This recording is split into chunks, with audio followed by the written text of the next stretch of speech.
Hey everybody, this is Dave. Hey, I just want to share really something deep inside me right now that I'm very concerned with. I'm seeing a lot of Mormon influencers trying to convince Christians that they are like expressing Heavenly Father and Heavenly Mother over and over, and they're showcasing themselves as a very like family oriented, loving, kind. They might be doing crafts. They're also getting an energy healing and trying to pluck out, spiritual DNA that might be problematic in your line or in your bodies and your organs, and they try to correct you. It seems really, really weird what's going on here. I'm calling it spiritual delusion.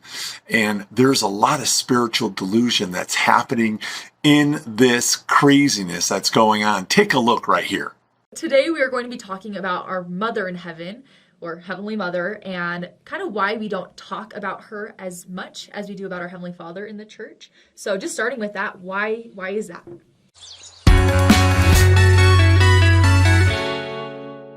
Well, I think because we don't know a lot about her. We've got Right. almost like no revealed doctrine about Heavenly Mother. We know she's there, and that's you can't teach many gospel doctrine Right, lessons exactly. with just that. Yeah. So, we know that there is a mother in heaven who is with Heavenly Father. They're married and they have this perfect marriage. And we know that because we know that men can become gods and women can become goddesses. And we're commanded to get married and, try to become like God. It has been revealed to us in the latter days, too. Yeah.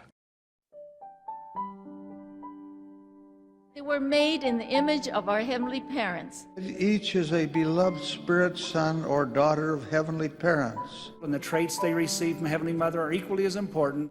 I just wish of all things I could go up and give Heavenly Father and Heavenly Mother a big hug and tell them I made it back. Just think of it.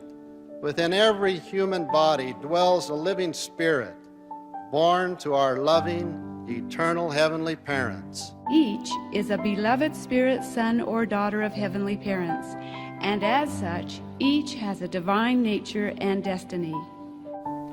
Soon thereafter, she was released to go home again to her heavenly parents. I yearn for her connection, a chance to know her face, her gentleness and holiness, the warmth of her embrace. I search for her in longing and find her everywhere, for all the world reminds me I have a mother there, a mother there, I have a mother there, I have a mother there. The last thing I'll say is seek her and you shall find, ask and you shall receive, knock and it will be opened unto you, in the most beautiful and personal of spiritual experiences. And my mind was just opened to this beautiful reality of our glorious mother in heaven. And I could see ways that she had tutored myself and Eve in the premortal experience, and I believe also in the Garden of Eden. And I finally came to grasp a deeper understanding of my own worth and my own divine potential because I was able to understand better my Heavenly Mother through that very sacred experience where I felt her presence and I felt that witness of her. So my hope and my intentions for today would be that we can walk away with the understanding that our Heavenly Mother is not a peripheral doctrine. It's not a fringe doctrine, but that she is essential to understanding our own spiritual identity, the nature of God, and the whole plan of salvation.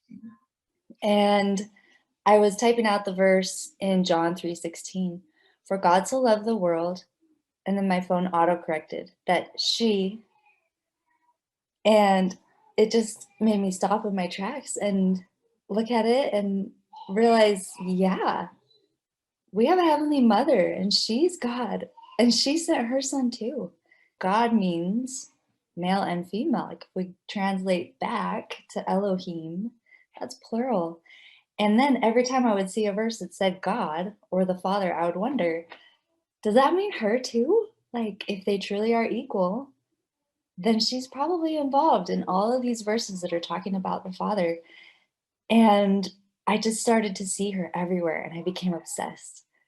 Oh my goodness, is Heavenly Mother as powerful? Was she creating the world with the Father? Is she as active in our lives? Which I've come to feel the answer is yes.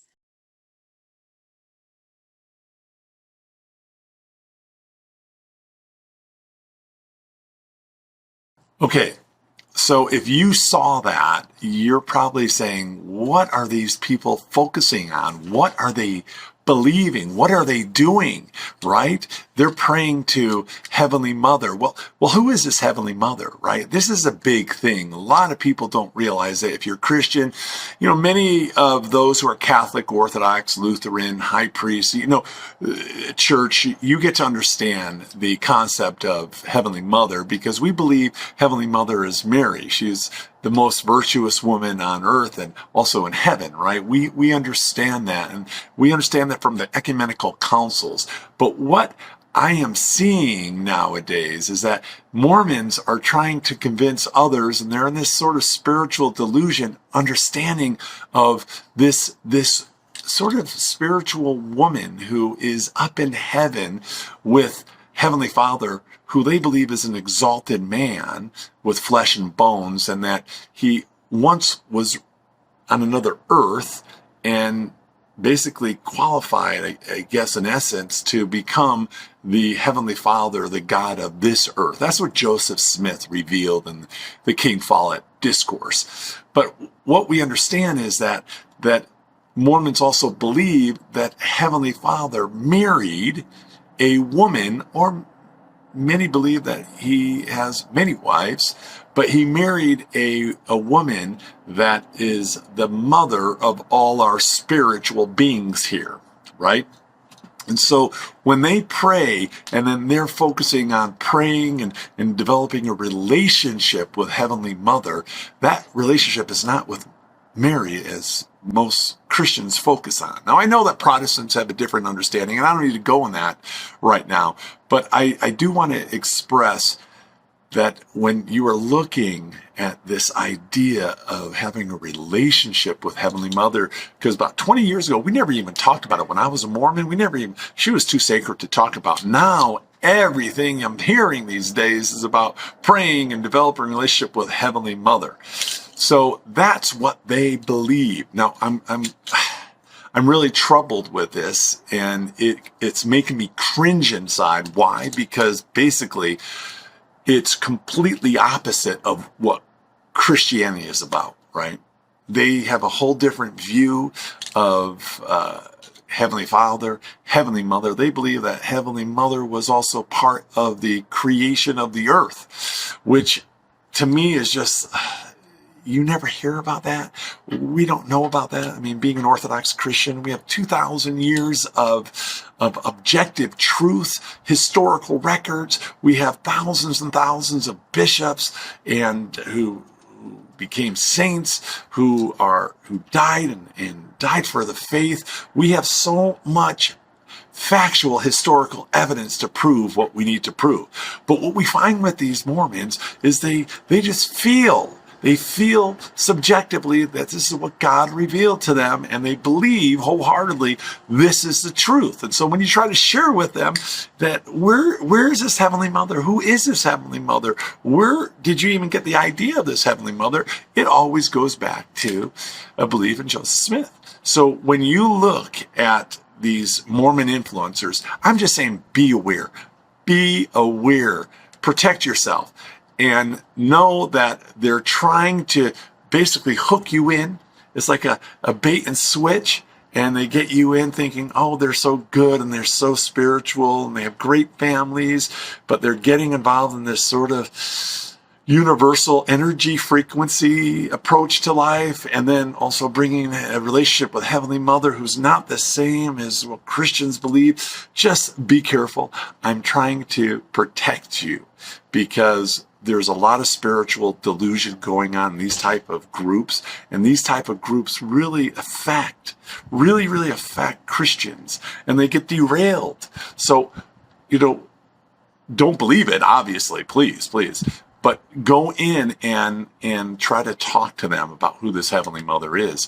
Maybe bring up an approach to help them to understand who Heavenly Mother is, right? That they have this whole kind of different theology going on, but they really say that they're Christians, and they believe that they are the restored church, and these are the restored truths that Christianity never had, or it fell away and they brought it back through Joseph Smith. The reality is that if you know the truth, the historical truth, you'll understand fully that what they're teaching is false. It's a false belief. So I don't want you to get into these ideas of these false beliefs because, it can bring you down to hell. And so I want you to focus on the truth of who Christ is and who Heavenly Father is and Holy Trinity that we sincerely believe. And that has been from the beginning of time. And they just like to change everything and think that everybody else is wrong with the ideas, even though we have so much factual evidence that it's true. So God bless you guys in this. I just wanted to emphasize this and let you know what's taken place. Universalism is happening with them, with energy. Women are trying to heal people now a lot more. They claim through the atonement, through Christ, but yet at the same time, they're bringing all these different ideas that are not Christian, and it looks a little bit cultish to me right now, even more so. So God bless you guys. Thanks for watching, and talk to you soon.